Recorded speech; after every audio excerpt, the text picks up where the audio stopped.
Hi everyone, it's Michelle from Country Morning Creations, and I am here with a flip through of my latest journal called Milady's Daybook, or Milady's Daybook.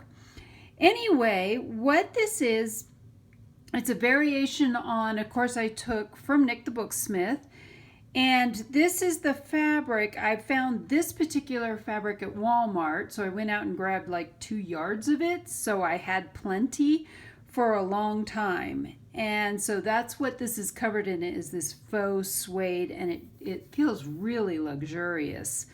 On the cover, we'll go through the cover and all of that to begin with. These are Tim Holtz corner pieces as well as this book plate. And on it you'll see it actually has vintage French music. And then it says Daybook, and this is actually also from Nick the Booksmith. And then I just have some seam binding holding it closed. The spine is 1.5 inches. This is 8 3/4 by 5.5 this way. And so it is, excuse me. And so that is how I decided to close it, though, is with the seam binding and this key, which I love. I didn't want to do a typical where you bind it off to the side because I wanted to leave that open. From the top you'll see this is what is called a hollow back binding, so you can see down into the hollow back. And I have some lace on the end as the headband. There are 7 signatures, and each signature has 4 pages, which gives you over 100 pages front and back. I used 2 kits, or even 3 kits actually, from Dot's Inspiration Studio. This is her grungy damask, and this is the turquoise and roses kit. And so I've used both of them, and this one she's done in Traveler's Notebook size, which made it perfect. This is again a more narrow book, not your typical wider notebook. So this, what I love about this size is it fits in my hands, and I have really tiny hands, so I like doing this size. I do a lot of it. So let's jump in. As usual, all of my coffee dyed papers, it's 28-pound Hammermill acid neutral paper, as well as this is cardstock, but my cardstock is also acid free. To me, that's really important. A lot of people don't care, but for me, I want to have a quality product.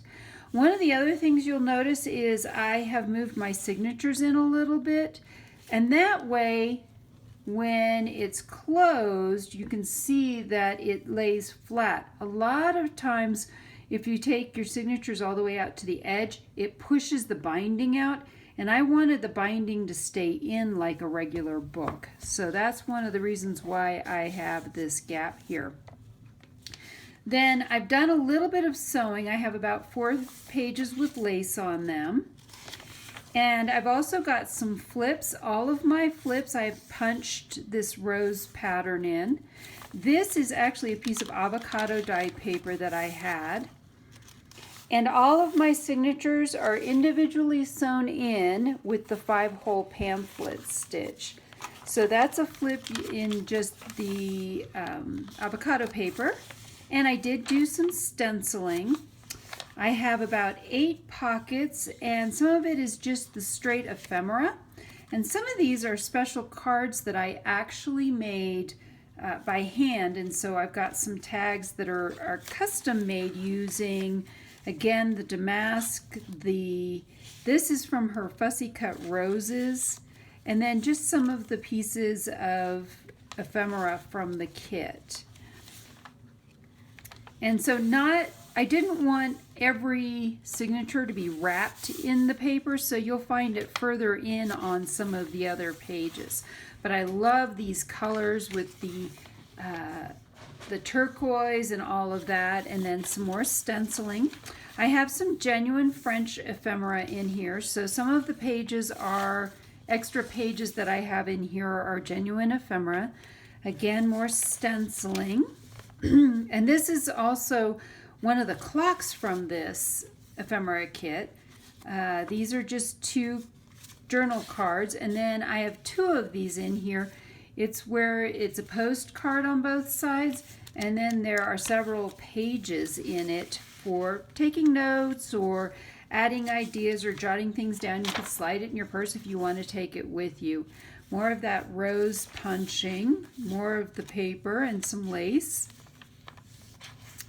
And then I have a couple of these that are actually extra double pockets. So this one is a double pocket. Again, the handmade journaling card and a tag and another journal card from the ephemera.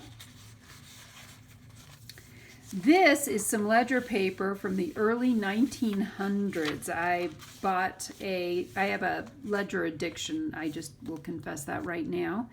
And look at this. Look at this pattern on this this coffee dyed paper. Ah, that's gorgeous. Again, more of that and some stenciling. Another pocket. This one is not open.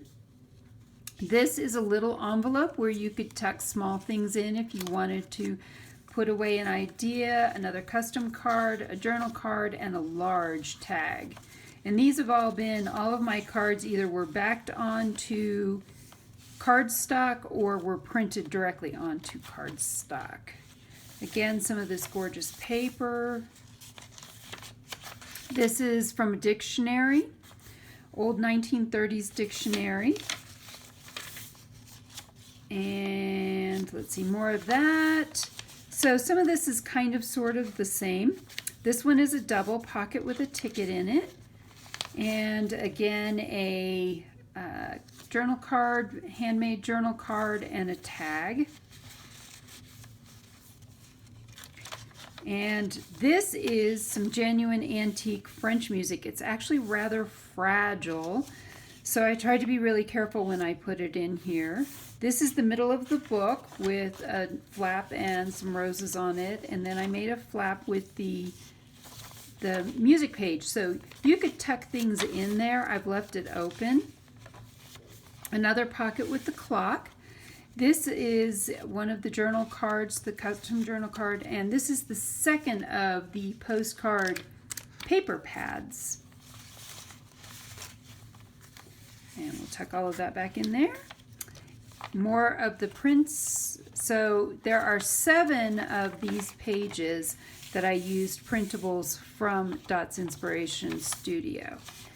And then I do have in the center of this one, I just thought this was gorgeous with the turquoisey colors and the greens, and it went really well with this. This is an Edith Holden page that I have tucked into the middle, and I wanted it to be so that it was visible, not tucked in between places. More stenciling, more papers, another pocket. This one is again a double pocket with a small tag, a custom journal card. Oh, and these are, I did these onto index cards. These are 3x5 index cards. The rest of them are just plain journal cards on the back. And so there's that one. A little bit more to go. This is, I forget what it's called. It's like onion. They use onion skins in it, but it's a paper. And now I can't think of the name of it. I'll link it below if I can remember what it's called. This is, I get this off of Amazon. But I love having this in here. And then this is the last pocket for the last page. Again, another small envelope. You could tuck things in. A journal card, a bigger journal card, and one of the large tags that I've sewn. And we finally get to the end. And again, it's the grungy damask on the back. And the whole thing gets, you can see it's a little bit alligatoring. So I knew I needed some kind of a closure. And so you simply put the key down the right side. If you wanted to close, you can close it however you want. But if you wanted to close it the way I've done it, then I tuck the seam binding. It's coffee dyed seam binding. I tuck the seam binding around it, pull the